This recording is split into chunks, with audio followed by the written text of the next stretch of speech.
We got some breaking news from the NFL where the Chicago Bears have fired their head coach, Matt Eberflus. That's the latest from our NFL insider, Jonathon Jones. Offensive coordinator Thomas Brown will take over for the rest of the season. It closed the book on Eberflus after 3 seasons and a 14-32 record in Chicago. That final defeat came on Thanksgiving Day yesterday in Detroit. We all saw it, where there was some costly clock management in the final seconds that cost the Bears a chance to at least tie and maybe a win there against Detroit. More of this, I want to bring in Jonathon Jones. And JJ, a lot of us thought yesterday there was frustration after what we saw in that clock management there, leading to that loss. There's 6 in a row. Your thoughts on this news this morning? Brandon, it's not a surprise, right? It's really, really hard to lose that way, and not just lose that way on Thanksgiving Day, but to have lost the way that they have the previous 2 games, right? Like that's what makes it really difficult. It was the blocked punt where you didn't attempt, the blocked field goal where you didn't attempt to get closer for an easier Cairo Santos attempt 3 games ago. And then, doing the unexpected and getting that game to overtime against the Minnesota Vikings, and then losing in overtime. And then this game where you don't get what you want. And then the post game where obviously Matt Eberflus didn't want to throw certain players under the bus perhaps, and he wanted to take responsibility, but to say that the team handled this situation that we're seeing right here the right way, it is antithetical to logic. That they didn't handle it the right way. They go into this down 3.5 minutes left with clock stoppages and timeouts and 2-minute warnings and injury timeouts, and they cannot get this victory. We see since that bye week, we see since the Hail Mary against the Commanders, and what I had heard leading into that Week 9 game against the Cardinals is accountability. Don't let that Hail Mary game beat you the next week, and then it did. And then losing the way that they have over the past 3 games. Matt Eberflus, 14-32 in his career as head coach for a franchise that has never had an in-season firing, right? This is 100 years, a very proud Chicago Bears organization.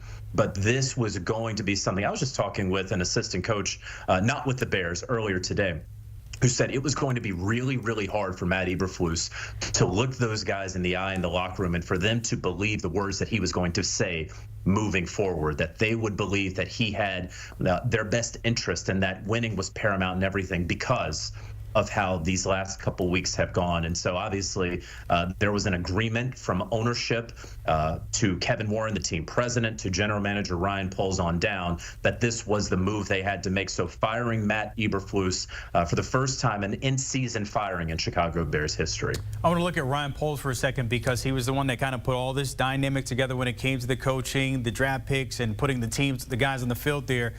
Any heat on him moving forward? I would be surprised if anything is going to happen to Ryan Poles this upcoming offseason. That would surprise me. If you go back to the Matt Eberflus hire, Ryan Poles was hired almost at the exact same time. So it wasn't like this was necessarily his pick. It wasn't like he had been in the general manager chair for a year and then led the search and all of those things. In fact, as I'm thinking back on it, I honestly can't remember if it was a day or 2 separated from when he got the job to when Matt Eberflus wound up becoming the head coach. He pulled off one of the better trades in recent NFL history with the Carolina Panthers that, as we know, netted them DJ Moore, but also netted them Caleb Young in this past April's draft. And so it is my impression as it stands today as we head into the month of December, which will be the final month of play for the Chicago Bears now out of the playoff hunt, that Ryan Poles would return, would help lead the search for the next head coach in this new and next era of Chicago Bears football. We always talk about that new energy, and maybe Thomas Brown can afford them that when it comes to maybe the rest of the way. Thoughts on what he can bring now taking over as the interim head coach? Yeah, he has a lot of juice. This is a guy who has been identified going back to his last couple of years with the Los Angeles Rams as a potential future head coach in the NFL.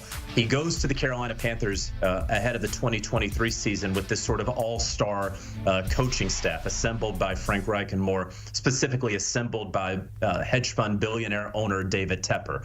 That all-star head coaching staff didn't mesh together. No one really knew one another. Different systems, different philosophies. I want to take you back to that year because Thomas Brown, while he was not supposed to call plays for the start of the season, he was always coordinating that offense. Then the Carolina Panthers get to training camp, and Frank Reich sort of takes over the coordination of the offense. That was weird. Then the team struggled with Bryce Young, and then Frank Reich hands over play calling to Thomas Brown. They win a game, they lose a couple, he takes it back. Then Frank Reich gets fired. Then Thomas Brown becomes interim OC yet again, and the interim play caller. And it was always a weird year for the Carolina Panthers, for Thomas Brown. I give you that background because everyone's going to look back at that, frankly, recent failure and wonder about Thomas Brown. That's what happened last year. Now this year, we have seen an offense that over the past 3 games, while there have not been wins and there are no moral victories in the NFL, there's no question that Caleb Williams and the offense looks better under Thomas Brown than it had in the previous 7-8 games with Shane Waldron as offensive coordinator. They were much better on third down. They were much better hitting big plays. And yes, they didn't get to be on the field much in the first half against the Detroit Lions, but the comeback that they had against a team and a defense that I think a lot of people would say is the best in the NFL, or certainly one of the best, was very, very impressive. And that game probably should have gone to overtime if the correct coaching had been applied. I will say this, Brandon, a little surprised that they're making Thomas Brown the interim, not because he hasn't earned it, doesn't deserve it, but because just 3 weeks ago, he wasn't calling plays. Now he is. Now he's going to have to come out from the booth. He's going to go to the sideline. One certainly assumes he will continue to call offensive plays, and he will be the head coach of this team. So 3 weeks ago, he was pass game coordinator, and now he's calling plays and the head coach of the Chicago Bears. So this is a very, very big opportunity for Thomas Brown, for the Chicago Bears. And I'll just say this, Thomas was a finalist for the Tennessee Titans head coaching job last year. We'll see how this final month plays out, but he certainly could be a head coach candidate around the league, depending on how these final 5 or so games go for the Bears. Getting a chance to show what he's got there, as you mentioned, the final slate of the season there. Outside of that, JJ, I'm curious, because there was a time when we looked at that division, and they were right there with the Vikings, the Packers, the Lions, all, 4-3 wins at one point, then they fell off. When you look at this roster and what they need to do to maybe be a postseason team and make a deep push, what are the Bears? How do we view them? I'll be honest, and I'm noted that I talked with a coach earlier today, talked with someone else earlier today. We talked about the locker room culture there. I think that may have to get a little adjusted. We've heard from a number of players who, they didn't hide their feelings about Shane Waldron. They didn't hide their feelings yesterday about Matt Eberflus.